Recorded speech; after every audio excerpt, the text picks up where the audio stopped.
The following is an exclusive presentation of the NCCU Sports Network.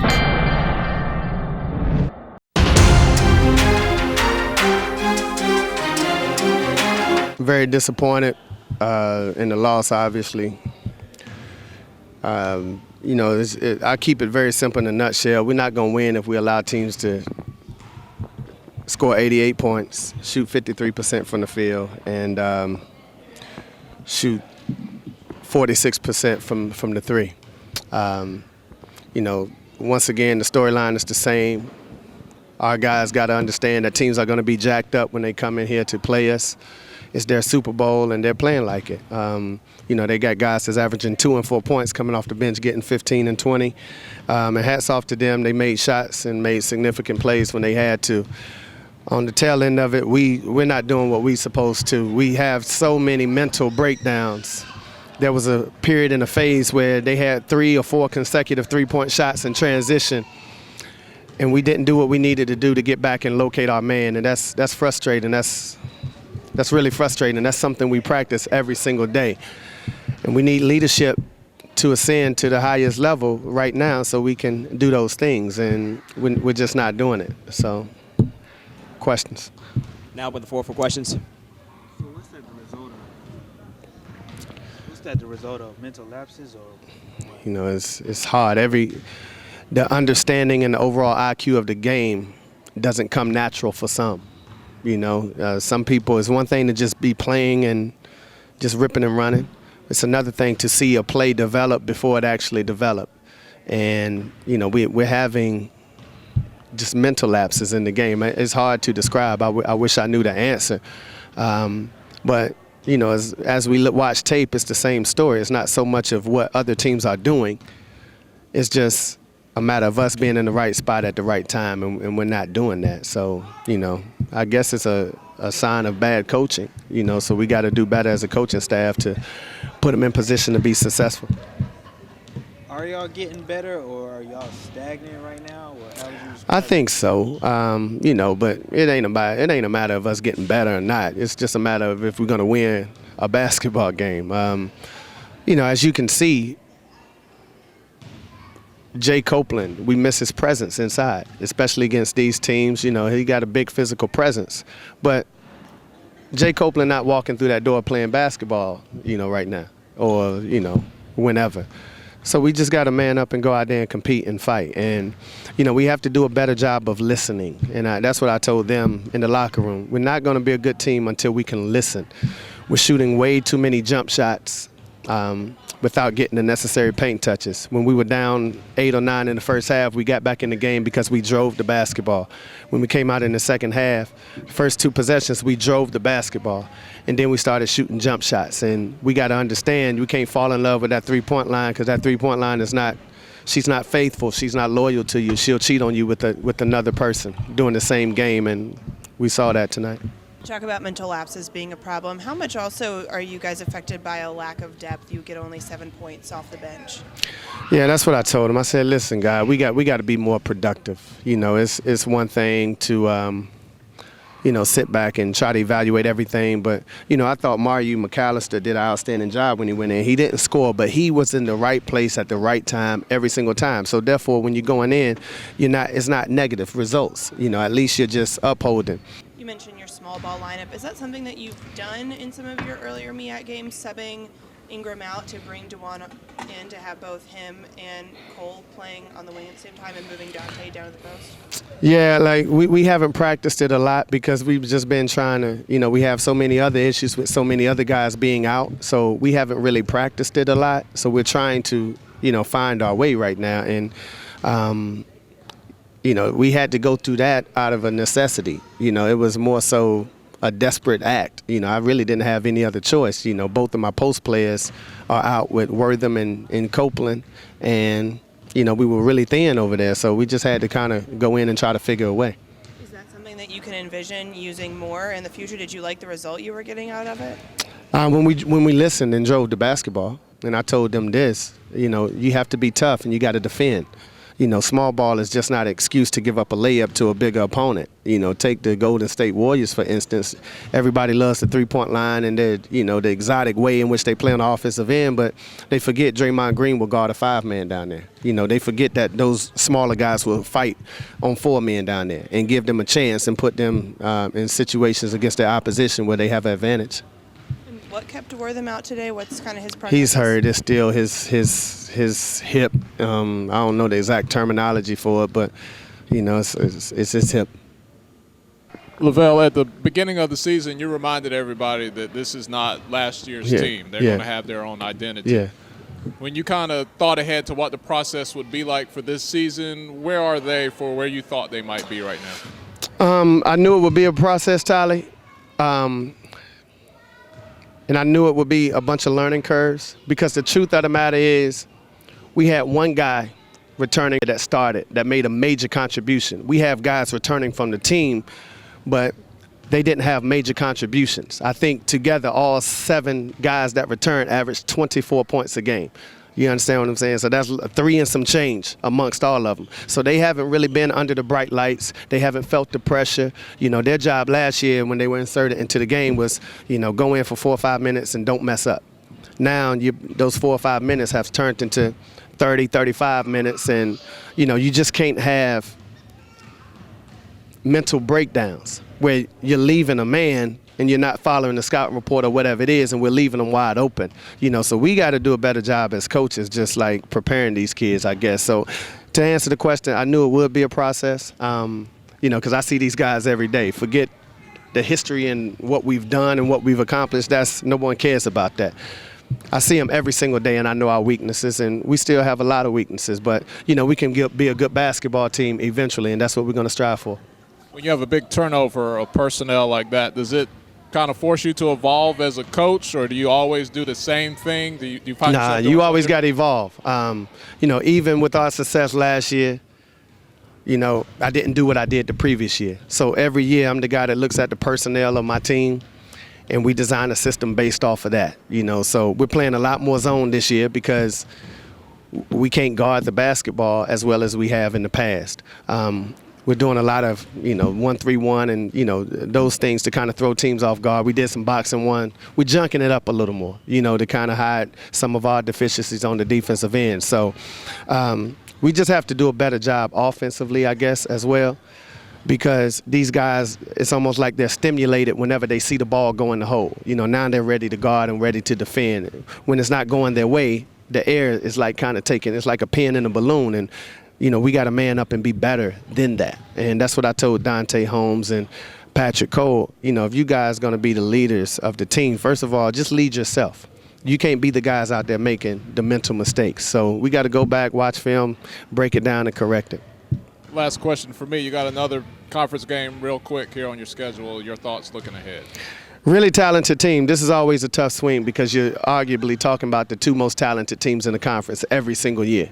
So their talent pool never goes down. In Hampton, I don't know what they did tonight against A&T, but, I'm sure they're coming in here on a natural high. They're the defending champions. So when you're the defending champions and you go to the tournament, you come back the following year with a certain swagger about yourself. So they're coming in here believing that they should win. And, it was a swagger that we had last year returning that tournament team. So, it's going to be a tough ball game. I know it's going to be televised and all of those things, but you got to have a cornerback's memory in this game. You got to be short-term memory. Win, lose, or draw, you got to put it behind you and prepare for the next one. I felt like we fought. We got to do better with getting back. Our transition defense hurt us, I think. Not getting back, locating shooters. I think that really hurt us tonight. Everything else I feel like was in key, was in sync. It's just got to get stops. That's what it came down to. We down the stretch, we couldn't get any stops. If it was both was in a double bonus, quick foul, they shooting 2, and they were making their free throws. So it was like we had cut the lead, and then they'd just go back up, free throws, or they'd come down, hit a 3, and it was just hard. It was just hard down the stretch to cut that lead when you're not getting stops. Now open the floor for questions. When you look at the box score, your eyes kind of raised. What were you looking at just then? I was like, we missed 10 free throws. Second half, we missed 10 free throws, shot 30% in the second half. We're not going to beat anybody doing that. Got to shoot the ball better. Shot 68% from the free throw line. Not going to beat anybody doing that. We turned them over 16 times. They shot 52% in the second half, 81 from the free throw line. We're not going to beat anybody with those numbers. We first have to defend, and I think from defending, then our offense, our game will raise, and those percentages will raise. But that's kind of why my eyes rose when I looked at that paper. Right. When you look that you guys only shot like 30% in the second half, how much of that is a product of settling for the jump shot instead of driving to the hoop? It's hard because when they're in this zone, you get the swing on a reverse pass, you feel like you wide open, and I guess that made us settle for jump shots. But we had success driving the basketball, so I mean, it's kind of easy to say drive the basketball, but I mean, when you out there and you playing, it's not, you really got to be tuned in with having that in your mind with driving the basketball. But I mean, when we did, we got success with it. In the second half, I felt like we wasn't going up to finish. We were looking for calls a lot. We missed a lot of layups that we could have converted. Then to close the game, we got to make free throws. Can't miss 10 free throws. Too many.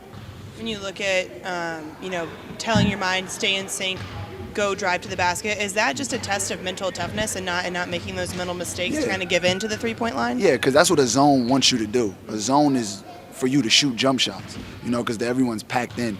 But the Norfolk zone was kind of, when we went to our ball screen motion, the zone was kind of wide open, so we had driving lanes. But I felt like in the second half, they did a kind of a good job of adjusting to it. They wasn't coming and helping off the ball screen as much, so the lanes wasn't as open as we thought. And that second defender was kind of stepping up early. So I mean, it was tough, but we got to stick to driving the basketball before we start just hoisting up threes. Okay. And when you look at also, you had 26 points and the starters combined for quite a few, but off the bench only 7 points. How much does it hurt to not have the depth there? It kind of hurts a lot. I mean, when you look, I just don't feel like the score. I don't feel like it was about the scoring. I mean, and our team kind of the bulk of the scoring is gonna come from our starters because we play so many minutes. I just feel like we just have to be better defensively. Our offense is gonna come. We got shooters, we have drivers, we got finishers, got playmakers. So I don't think it's our offense. It's never going to be our offense. We had 79 points, but they had 88. We can't give up 88 points. Anytime we gave up more than 70 this year, we lost. So we held Savannah to 60, like 64, and we ended up winning by 20. So anytime we give up that many points, I'm never looking at our offense because we right there. It's just our defense. Just got to get stops. Do you like being in that smaller lineup with DeWan at point and you? We just got to be better because we're full guards, so we kind of could switch defensively because it makes it easier.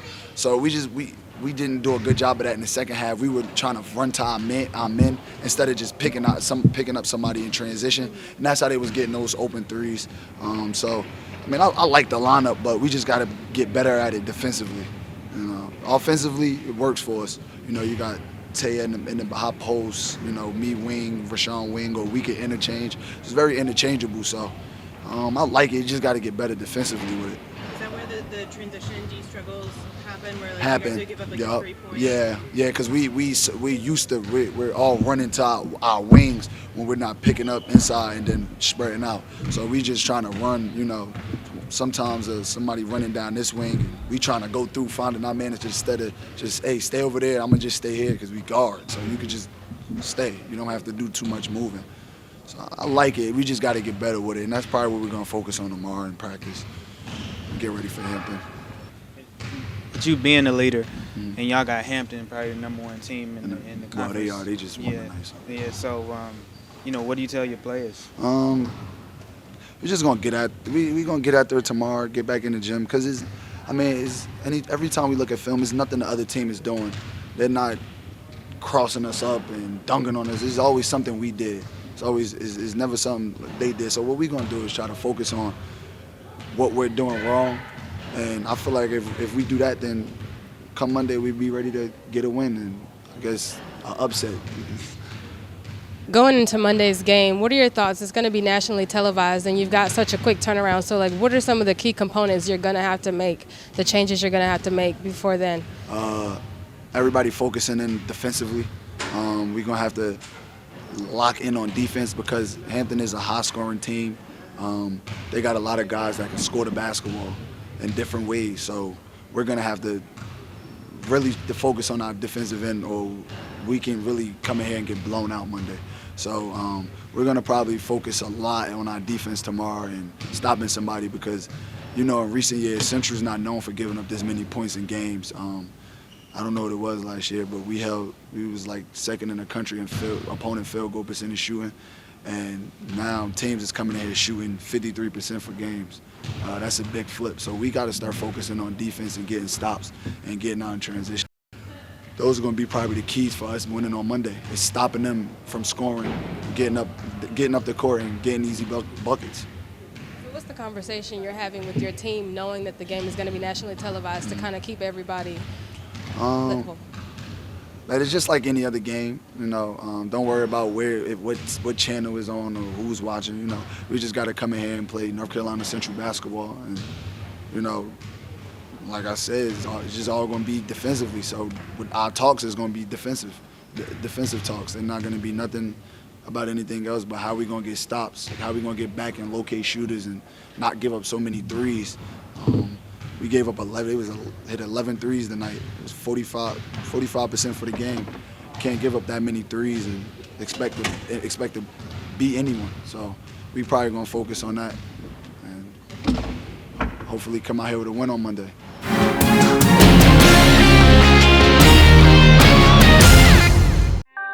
This has been an exclusive presentation of the NCCU Sports Network.